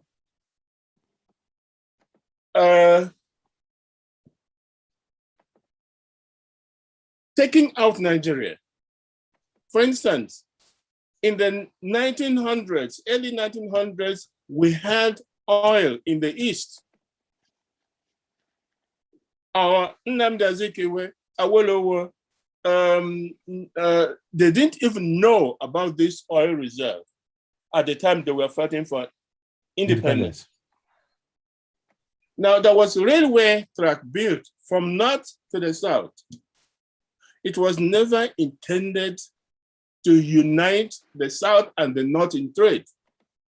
It was just a means of cutting away Nigeria's treasures to the sea and taking it straight to England.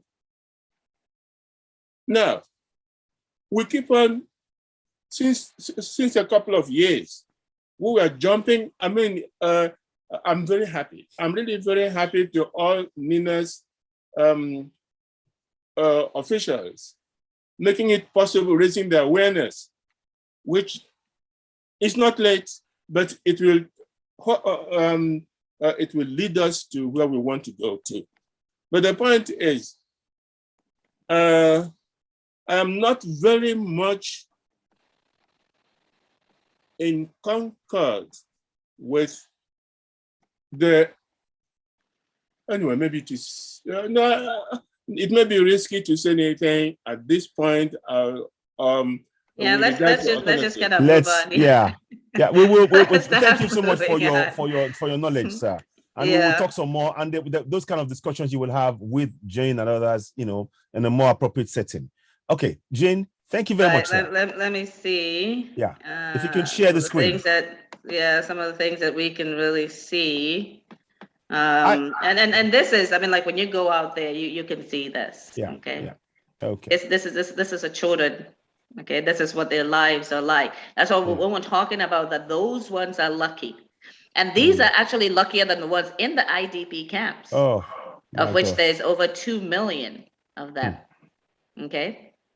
These ones are lucky, right? They actually have dirty water that they can get to, right? This is what, you know, we talked about, you know, like during the Biafran War, we talked about the, you know, the Kwashoka, right? And what happened then. But that's, I mean, it is happening now. I mean, it is happening now. We're talking about this now, right? If you go out there, it gives you the images. Yeah. Sorry, this is the. Okay, that's okay. Yeah, so that you guys can just see, these are the images, okay? And these are current images, current. Yes, these are current images of what's going on in Nigeria, okay? So again, the situation is dire, right? The situation is dire. You know, they're living in those kind of conditions. And guys, they actually have clean clothes, right? We looked at those that have nothing on. Yeah. So where exactly are those kids sleeping, right? In that dirty water with all the pollution that is seeping into their bodies. What is going to be the life expectancy? You know, yes, our people are resilient. They are resilient. Yeah. But this is our future. It is. Okay, so we're calling on all the indigenous Nigerians from the far north down to the south. Wake up. Wake up. Right? Our future, the future of our heritage is under attack. And we, the people, are the ones that can take it back. And that's what NINAS is about, is bringing all the people together. I said, Nigerian Indigenous Nationalities Alliance for Self-Determination, right? Actually, from the Middle Belt to the South, uniting for freedom. But we're not, you know, leaving out our indigenous brothers up in the far north, right? Because we know, as we know from history, they've been conquered, they've been killed, they've been subjugated. And Modibo, do you have that, the quote from Amadou Bello? Amadou Bello. Yeah. I've got it here. Let me just read up. Yeah. Okay. So I mean, that kind of puts it into perspective for us. And guys, I know that we're kind of going away from no, but we will come back. All that we're supposed to be talking about. So let me quickly I've got it on here. The new nation called Nigeria should be an estate of our great-grandfather, Madam Fodio. We must ruthlessly prevent a change of power. We use the minorities in the north as willing tools, and the south, listen to the words, the south as a conquered territory, and never allow them to have control over us, and never allow them to have control over their future. This was said by Amadou Bello at the Parrot newspaper on the 12th of October, 1960, 12 days after the so-called independence. Now, that's the that's what I call the infamous Futajallon Manifesto. There you go. Yes. Yes. That's it. Yes. That's it. Gallup Manifesto. There you go. That's it. That's it. So you got it. In fact, yes, you got it. Yes. Yes. Thank you. So I was trying to put it on the side, and yeah. So there you go. So those are the words there. Yeah. Now, and how anybody, and I keep saying this to us in the South, we need to rapidly make sure that there is no such name as Ahmadu Bello Way anywhere by the sea in Lagos. That name must be completely taken off. If we know our history, what if we allow Ahmadu Bello Way to remain? It's what Tafawa Balewa said. Tafawa Balewa said in 1947, they were going to carry out a conquest to the sea the minute the British left. And if we allow Ahmadu Bello Way to remain in Lagos, that is their conquest to the sea. That is they're actualizing. You and I, we need to actualize what we need to do, put a stop to it. What about the emirs that's been set up everywhere in the South? This is it. Yeah. What? Everywhere in the South, right? This is it. And we have a subjugation. We have a subjugation of our own. You know, what they do is they come in, and we see it happening in southern Kaduna and in the Middle Belt, right? They kill off the one by one the rulers, right? The emirs and the kings and the etc., right? And then they install emirs, right? Yes. That's what's going on. It is. Again, we're not saying anything that is not out in the public space. We're just bringing it together to the country so that our people, the indigenous Nigerians, would understand what's going on. And we're going to have to continue next week, AY, to talk about the numbers. But I think this is important, right? This is important to give people voice, you know, to be able to just kind of talk freely about what's going on, right? Yeah, it is. It is. You know, because it is important, and we'll continue next week. We will actually get to the numbers. We will do. And get to everything else. But, you know, it's just important because this is incredibly troubling, right? Yeah.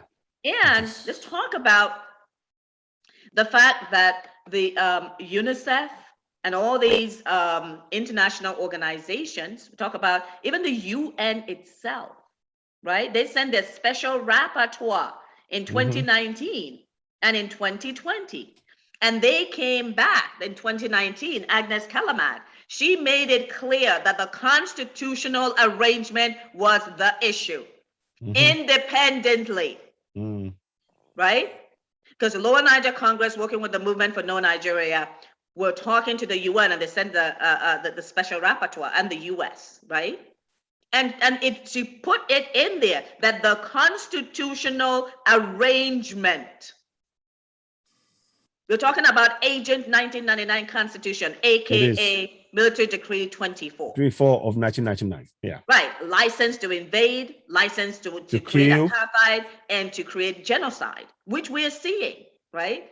And as the prof said earlier, a 1912 document that preceded that 1914, where they actually actualized. And they were careful to talk about the natives, meaning the indigents of the land, as opposed to the invaders, right? The non-indigenous Fulani, right? So I think before we go, Majikwe, I do want you to play that Ruga. We only have a few more minutes left. Yeah. But I think that the things we've been talking about today is very important, right? Because we're bringing in a lot of factors and kind of bringing them together. Let's play that Ruga video. And I think this will be chilling to a lot of people when they understand what Ruga is meant to do. Hold on a second. Right, because you know, people are thinking, oh, this just has to do with cattle, et cetera, and open grazing has to do with cattle. No, it doesn't. As we talked about earlier, has everything to do with colonization. And remember, in this colonization, they're not thinking about you being, you know, living, you know, like a normal human being. Jane, do you mind? I want to see something just before that. Okay, sorry, we can't hear you. Go ahead. I want us to see something just before that. Go ahead, please. Go ahead. Please. We only have 6 more minutes, so. Yeah. Okay. Let's. I want us to see this real quick, and then we'll also see the one that you're referencing. Yes, absolutely. Go ahead.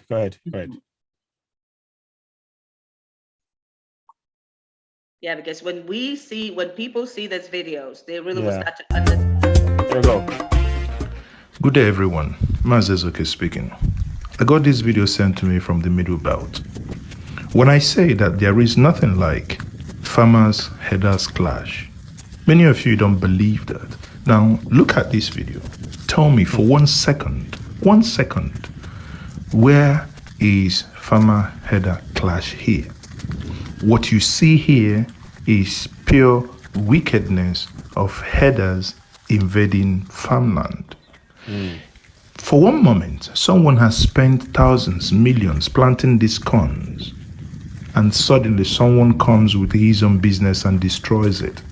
What do you think will be the reaction of the farmer when he sees these herdsmen destroying this farm? Would he say to them, "Thank you, you have done well for destroying my farm"? Say no to open grazing. Say no. Yeah. So then I'll show you the other one. Sorry, 1 second. The one that you're asking. Let me do that more quick. Hold on. 4 minutes. We have 4 minutes. Yeah, but that shouldn't be 4 minutes. I mean, that should be up to hurry up. No pressure. Well, no pressure. All this time. So. No, it's yeah. Okay, all right. So let me play that real quick, and then we'll be done. Yeah, because this is very chilling. Yeah. Look, with and go to a benefit of what has happened in my state. Yeah, if you go to the little thing at the end, so that you can no, just go to the bottom where you have that like exactly. Okay. That's it. Look, with a benefit of what has happened in my state, a similar program of a Ruga settlement was not called Ruga in 1987. The government approved land that was taken from the natives in Zangon-Kataf and Kachia local government and created a grazing reserve. And they call it Kachia Grazing Reserve. By 1990, it was changed to Laduga Grazing Reserve. And Laduga is a Fulani ward. And today, as I'm talking, it was an initial landmass of 30 hectares of land that was taken from the natives, no compensation. And up to now, no single native that is there that can even go there. If you go, you cannot even enter that place as a native. And huge development is taking place. Big buildings, big hospitals, you don't even know what is going on there in Laduga. And it has been surreptitiously increased in size to 70,000 hectares. And so if we have this Laduga... 70,000 or 70? 70,000. 70,000. It means it was 30,000 I was taken initially. From 30,000, it has been increased to 70,000, and it is still there.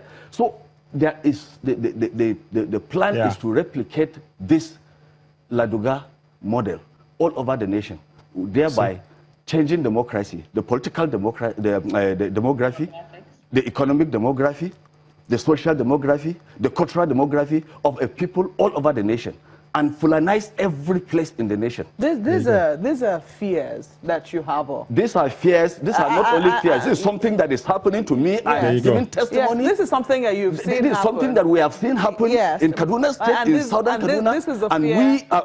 the land of our people, we cannot get there. We cannot go to farm. We cannot, this is the land that was taken over from the people. It was not compensated for, and we cannot go there to farm. We have become second-class citizens in our own state, in our own country, and somebody is saying that it is fears, only fears. This is real. The fear is real. It's real. And the replication of this model all over. We only have 1 more minute. The country, and the intent is real. We have. Yeah. But you get the picture of what's going on. You know what? If I may just say this quickly. 1 minute, actually 30 seconds, and then Jane, you can talk us off. Okay, no, really, Jane. I just want to add this quickly. The guy kept emphasizing, fear. I mean, he kept saying, "Yeah, it's real." Has happened the lady, and the lady kept saying, "This is your fear." But you know what? Let her sit there, right? Yeah. In another few years. No, in fact, in another few months. Somebody, a Fulani woman that is less qualified, is going to take her spot, and then she's going to. Then she will understand that it's not fair. It is real. Exactly. And that's what I want to add. Thank you. Okay, thank you all very much. Thank you all, everyone. We are really excited to have you on board, and everyone that's been listening to us on social media. This is Nina's in Nigerian Indigenous Nationalities Alliance for Self-Determination, and we thank Citizen AY for joining us. Every Saturday we're here from 7 p.m. to 9 p.m. Nigeria time, and we bring you all the information packaged so that you can make a determination for yourself about what's actually going on. So AY, if you can say goodbye to everyone. Okay, all right. So from here, we will just say to everybody, we want to thank you all. Listen, there's more. Like Jean said, we'll be here they'll be here every Saturday with Ninas, and please join this struggle. We need every Southerner to join the struggle. We are under an apartheid regime. That is the narrative that must go out there to across the entire South. And the earlier we wake up, and there's a genocide. The genocide is going on. Because this is an invasion. Yes, this is an invasion. And the non-indigenous Fulani. Exactly. So please, we urge you all to, we urge you all, please, this is not a joke. This is not a game. It's time we woke up and took on this task collectively as Southerners. So I will leave it at that. Thank you very much. We will see you all next week. And thank you very much, Jean, for having me on the show. And I thank all of the people who tell other people in your circle of friendships and all that to join this and get to know what's going on, because we really need to open our eyes and like yesterday. Yeah, don't just take the information, spread the information and get people to sign the petition demanding referendum. And we gotta start moving faster than we are. We have to start moving faster than we are. Yeah. Okay. Thank you all very much, and have the most blessed rest of the weekend. Thank you. You too. Thank you. Thank you. So we're going to end the broadcast.